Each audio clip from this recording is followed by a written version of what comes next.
This is Audible. A Call to Compassion Audio presents Finding Nevaeh by Joe Bandra. Introduction by Dr. Alan Malella. Narrated by Gretchen Weber as Nevaeh and Phil Gilbert as the Philosopher. Introduction. In the heart of Lincoln Park, Chicago, where the city's vibrant pulse meets the calm of nature, there's Nevaeh, a young woman caught in life's noise. Like so many of us, she's grappling with the question that tugs at the core of existence. Who am I? It's not a quiet or facile question. It churns, pushes, and pulls, leaving her suspended between the reality of her physical self and the whirlwind of her inner thoughts. Feeling more adrift than ever, Nevaeh hears about a philosopher named Joe Bandra, known simply as Jay. It is believed that he's cracked the code of existence, uncovered life's secrets, and lives a simple, insightful existence by Salem Lakes, just outside Antioch, Illinois. Jay is somewhat of an unconventional philosopher with a relaxed presence, known for his piercing clarity in seeing through life's illusions.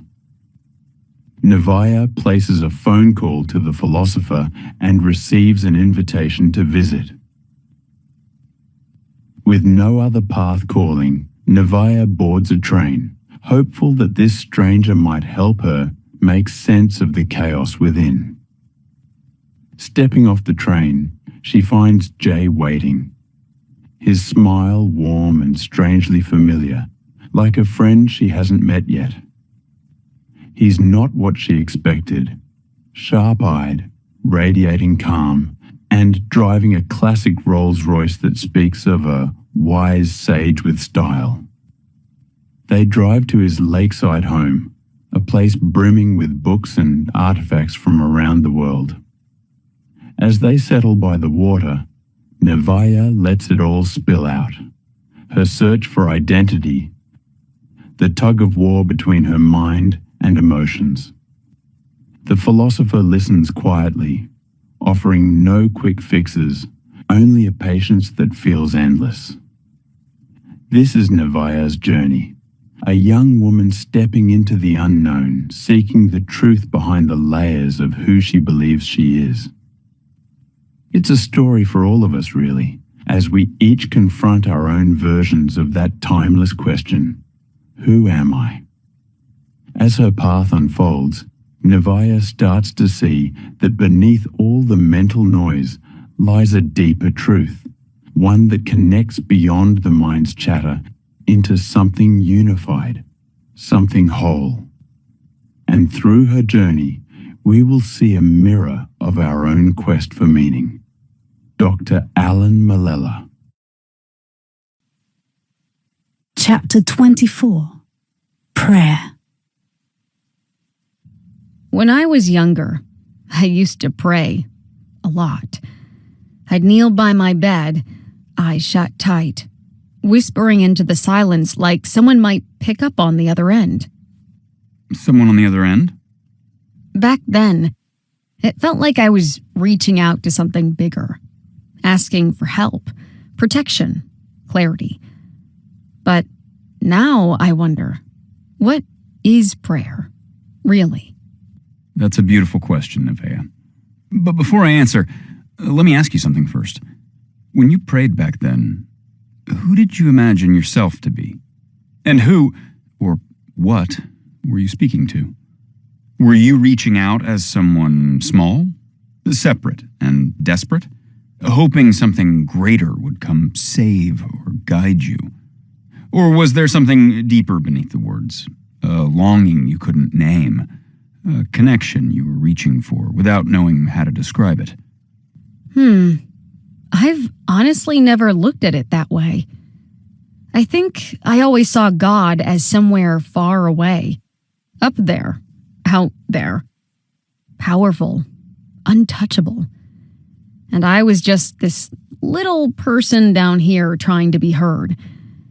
It felt like writing letters and dropping them into a cosmic mailbox, hoping maybe one would get answered. But yeah, I guess that whole idea made me feel smaller. Like I needed something outside myself to feel safe, to feel whole. That distance, I never thought to question it. Most of us are taught to pray from a sense of separation, like there's a God out there and a little self in here, hoping to be heard. But when you do that, even with the best intentions, you're unknowingly deepening the illusion. The idea that you're cut off from the very thing you're longing for. Every time you pray to a distant God, you're not reaching toward union. You're reinforcing the separation. You're going further down the rabbit hole.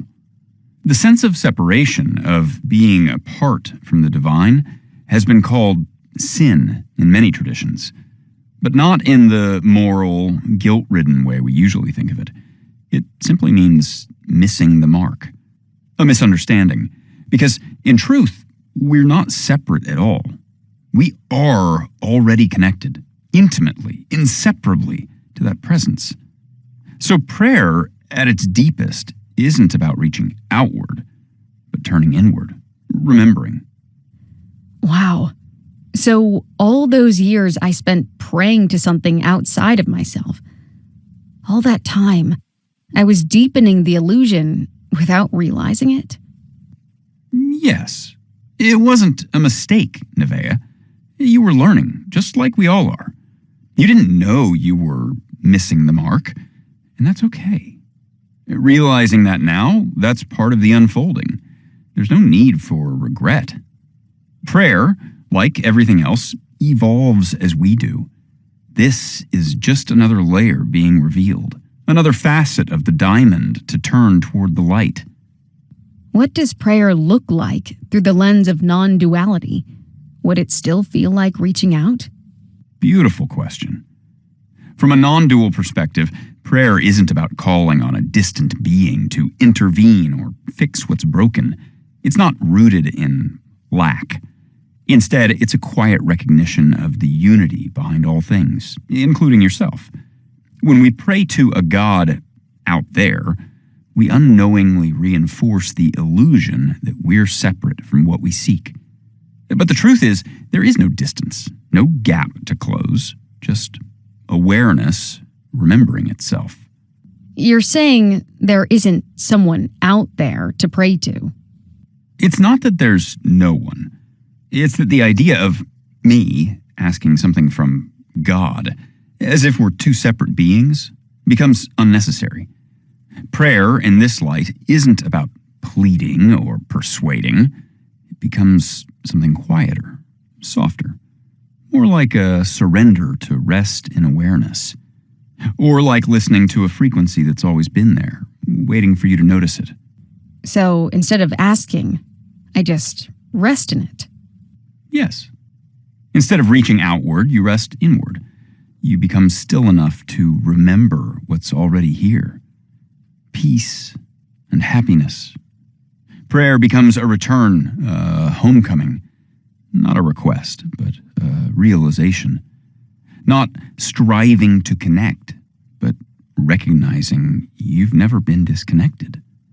That's a huge shift, from sending out wishes to simply being. It's not how I was taught to think about prayer at all. Most of us weren't. We were taught that God is somewhere else, and we have to earn attention or favor. But this way of recognizing makes prayer deeply intimate. It's no longer about trying to change something outside of you, but about remembering who you are at the core, a living expression of the divine.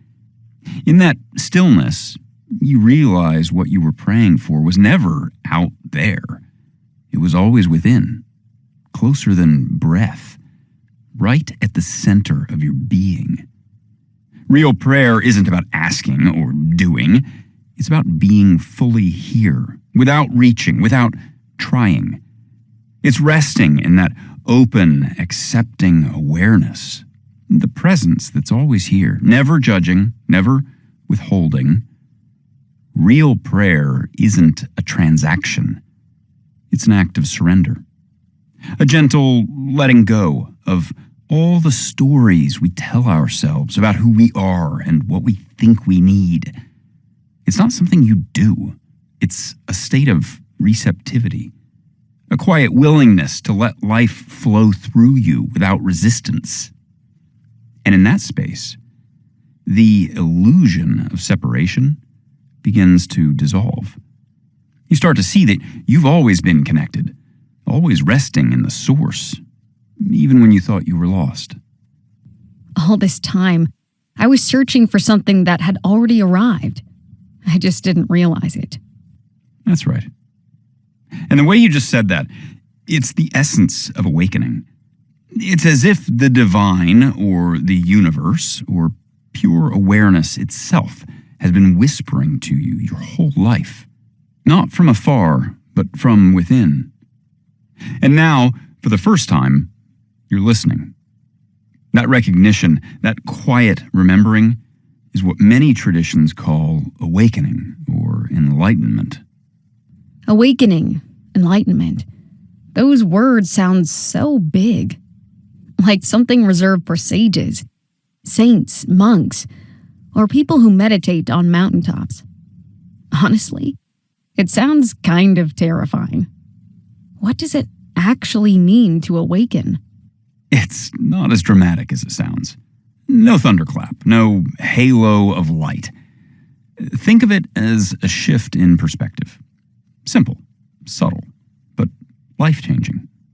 Awakening just means seeing clearly that the separation you once believed in, between you and the divine or between you and others, was never real.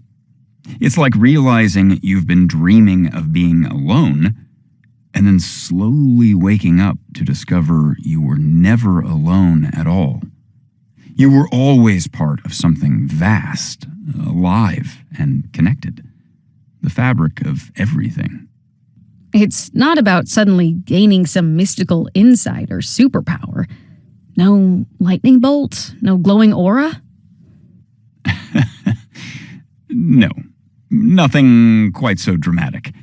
It's not about getting anything at all, actually. It's more about uncovering, letting go of the layers of misunderstanding that have built up over time. Awakening isn't a transformation into someone new. It's a return, a remembering of who you've always been underneath the stories, the roles, the masks. Like wiping dust from a mirror, not to change the reflection, but to see clearly what's already there. Prayer, from a non-dual perspective, isn't about pleading or performing. It's about attuning yourself to that inner clarity, not reaching outward, but turning inward. And awakening is simply the moment you recognize that wholeness was never lost, only obscured. It's the quiet realization that you were never separate from love or life or the divine, not even for a moment. That makes it feel peaceful, not lofty or out of reach. Just this presence, this peace. Awakening is the simplest thing in the world.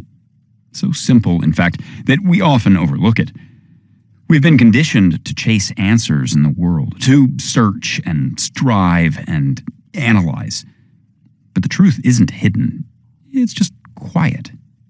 It lives in the stillness behind your thoughts, beneath your roles, beneath the name you answer to. Everything you've ever longed for in prayer, connection, meaning, love, has always been here. Not waiting in the heavens, but waiting in you. And once you see that, life itself becomes a kind of prayer. Like walking your dog and suddenly feeling the sky breathe with you, or folding laundry and sensing the stillness in every thread. Nothing mystical, just presence. constant unfolding of presence, an expression of the unity you've remembered. From Nevaeh's journal. I can't stop thinking about what the philosopher said, about prayer, about awakening, about everything I thought I knew. All those years I spent kneeling beside my bed, eyes shut tight, whispering into the silence. I was so sure someone was listening. Someone out there. A God who lived above the clouds, and if I prayed just right, might drop a little grace my way. But now I see I wasn't wrong. Just reaching in the only way I knew how. I wasn't broken. I wasn't foolish. I was longing for connection, for peace, for the sense that I belonged to something greater. And tonight, I felt something shift. Not dramatically, not with trumpets or angels or any of the things religion hinted at, but softly, like a curtain lifting. Like remembering the melody of a song that I thought I'd forgotten. The philosopher said prayer isn't really asking. It's listening. It's resting in the presence that was never absent. And suddenly I realized I wasn't trying to reach God all those years. I was God, reaching for myself. How did I not see that? All those nights I thought I was alone. But I was never really praying to something. I was trying to remember what I have forgotten. That changes everything. Prayer isn't a message in a bottle thrown into the universe anymore. It's an act of returning, of recognizing that the love, the clarity, the protection I begged for, it was never missing, only buried under layers of fear, identity, and noise. And awakening? It doesn't feel like becoming someone new. It feels like shedding all the versions of myself I thought I had to be. It feels like peace, like truth without effort. I don't know if I can explain it, but I feel it in my breath, in the silence between thoughts, in the way the wind moved through the trees today. And I felt, for a second, like I was the breeze and the branch and the space between them. It's all connected, and I'm not outside of it. I am it. I'm not praying tonight. I'm not asking, not searching, just being. And that's what prayer really is. Thank you for listening. I am Julia Carter. Ikiteru Yorokobio. Wishing you happiness and peace in finding Nevaeh. Author Joe Bandra welcomes opportunities to collaborate, connect, and explore the journey of self-discovery together. For inquiries regarding workshops, lectures, or personal consultations with the author, please reach out Dr. Joe Bandra via email info@findingnevaeh.org. Phone 262-42-78-474 or website findingnevaeh.org. Finding Nevaeh by Joe Bandra. Narrated by Gretchen Weber as Nevaeh and Phil Gilbert as the Philosopher. Instrumental music from the song Ikiteru Yorokobio, featured on the album Laughter of the Buddhas, courtesy of oneskymusic.com. Copyright 2025 by Joe Bandra. Production copyright by Joe Bandra.